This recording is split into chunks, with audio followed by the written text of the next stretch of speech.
eu un accident de vélo à 3 jours de l'arrivée. Je finis le trip en stop. Ça va vous?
Alors ouais. Mais avant de revenir sur le crash, ah oui, j'étais à Tofino Euclid. Bon alors de Tofino Euclid, du coup j'ai pris la route dans l'autre sens. Toutes les énormes descentes que j'avais eues, je les ai eues en énorme montée. Oh ta gueule! Bon bah la route j'en ai autant chié dans l'autre sens. Bon après je suis retourné sur la côte est de l'île. Je suis remonté jusqu'à Comox. J'ai pris un ferry. Je suis arrivé à Powell River, sur la Sunshine Coast. D'ailleurs, sur le ferry, j'ai vu des baleines à bosse. Après, quand j'étais au camping, j'ai vu des orques et une baleine grise. Donc, vraiment, j'aurais fait pas mal le tour des animaux sauvages du Canada, quoi. En fait, il me manque caribou, élan, ça je suis un peu déçu. Et quoi d'autre? Cougar et loup. Bon, cougar et loup, ça me dérange pas de pas les avoir vus.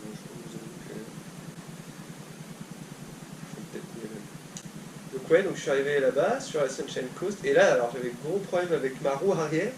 Elle était voilée, mais alors très voilée. Là, du coup, j'ai pas eu le choix que d'en changer. Ça fait maintenant 2 semaines et demie que je vis dans le déni. J'ai une roue qui est tordue, qui est voilée. Et le pneu frotte contre le cadre, donc jusque là j'arrivais tous les matins, après le petit-déj, je tordais la roue bien comme il faut, puis c'est à peu près, mais là c'est cata, là ça m'empêche carrément d'avancer. Du coup je suis dans un premier magasin de vélo, ils l'avaient pas, mais ils m'ont envoyé vers un autre magasin de vélo. Alors ça fait chier à 5 jours de l'arrivée de devoir faire ça, mais là j'ai vraiment pas le choix, parce que regardez Regardez-moi bien l'état du pneu, là c'est cassé de partout, c'est nimp. Allez, regardez-moi ça. Comment tu veux avancer? Comment tu veux avancer? Bon. Même s'il restait que 150 km à faire, j'avais vraiment pas le choix. Et donc le lendemain de quand je l'ai changé, j'étais sur les routes, puis dans l'après-midi, j'ai repéré un endroit où j'aurais pu aller camper au bord de mer. Et je me rappelle descendre, enfin prendre un chemin, et en fait, donc mes freins déconnaient complètement, hein. Et ce que je faisais d'habitude dans les grosses descentes, c'est que je marchais à côté de mon vélo. Enfin, je le retenais dans les descentes, parce que je savais que c'était dangereux. Je suis pas complètement con non plus. Et là, en fait, ça s'est mis à descendre d'un coup après un virage, que genre j'avais pas vu. Et je me rappelle juste serré, bon, avec le frein arrière qui marchait, et entendre un clac, et comprendre que j'avais plus de frein. Et je revois vaguement des minutes, j'allais super vite. C'est de freiner avec les pieds. Bon bah le résultat c'est que je me suis réveillé dans la forêt, complètement perdu, je savais plus quel jour on était, qu'est-ce qui venait de se passer, où j'étais. Du sang partout, ouais, je sais pas si on voit là, mais j'ai un nouveau front. Et l'épaule aussi, le genou. Donc je me suis éclaté la gueule. Mais alors, éclaté la gueule. Et voilà, puis j'étais complètement paumé au milieu de la forêt, là, je sais pas. Alors, quand je me suis réveillé, j'ai appelé à l'aide. Personne n'a répondu. Ça, c'est pas marrant.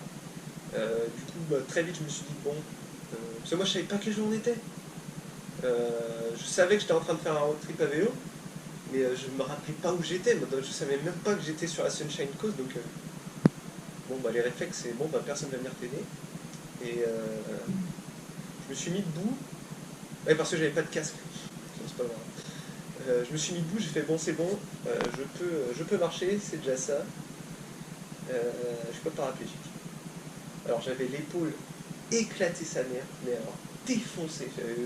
En gros, j'avais de la peau là et là, enfin, voilà, mais toute la zone là, il n'y en avait plus. Mon, j'étais défoncé, j'avais la moitié du front enflé comme ça, avec bref, ce qu'a donné ça là. Le genou, j'avais un bout de peau du genou qui pendait comme ça, comme un steak. Et donc je me lève et je dis alors comment je m'appelle? Je m'appelle Brieux Bozek, mes parents c'est ça leur nom, mon frère c'est ça son nom, je suis né là, tant, telle date, truc bidule. Ok, c'est bon, c'est pas une grosse amnésie. Et je regarde mon vélo, un peu plus loin là, défoncé. On aurait dit un crash de voiture, il y en avait partout. Et je dis bon, voilà, vraisemblablement je me suis éclaté la gueule en descendant, parce que c'était vraiment une grosse descente. Je regarde, je me dis bon, bah la route principale doit être par là. Il va falloir marcher, hein, il va falloir grimper. Tu peux pas rester comme ça ici.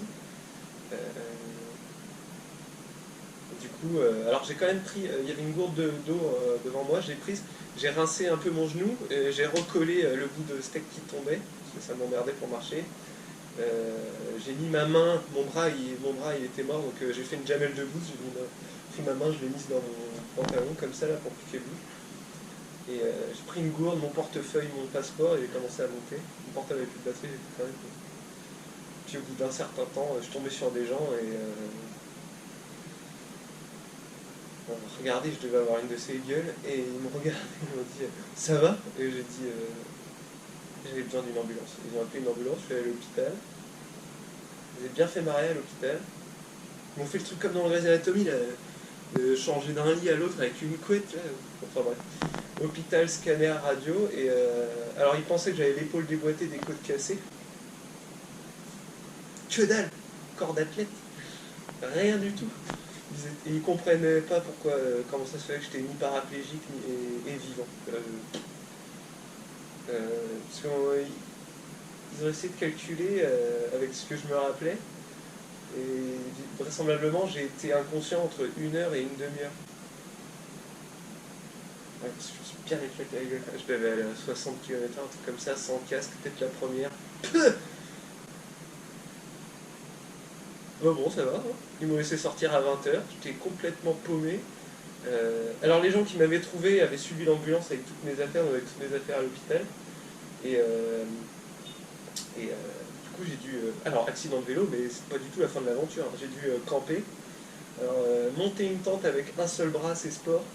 Dormir dans une tente, une personne, alors que tu peux pas bouger parce que t'as trop mal aux côtes, plus d'épaule, rien, c'était sport aussi.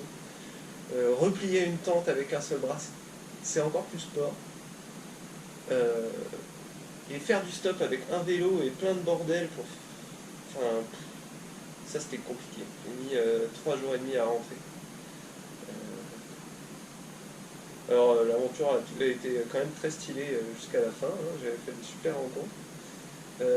Si vous allez sur Spotify et que vous tapez Johnny Mitchell, Song for Sharon, et ben, j'ai été hébergé par la Sharon en question. Et voilà, je suis rentré à Vancouver, dans une grande ville, complètement paumé. J'ai plus les us et coutumes de la civilisation, plus du tout. Mais bon, c'est sympa quand même. Et j'ai un canapé, j'ai de l'eau courante, j'ai un lit. Ah, et puis voilà quoi, c'est fini. 122 jours dehors, 121 nuits dehors. Et je suis vivant. Et finalement, là où j'aurais eu plus de problèmes, c'était pas au milieu de la nature, c'était à cause de mon putain de vélo de merde. Et Voilà, donc bah, c'est fini hein, pour l'instant.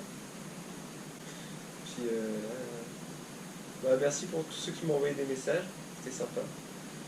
Merci à Gad quand même, que sans toi j'aurais jamais découvert les S'mores et ma vie serait complètement différente, beaucoup plus fade.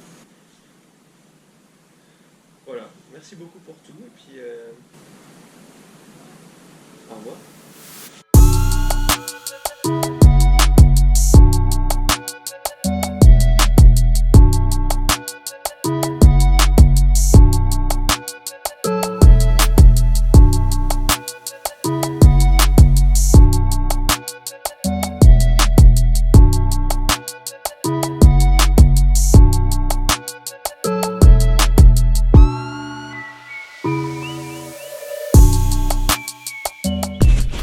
Regardez-moi ce front, quel cata.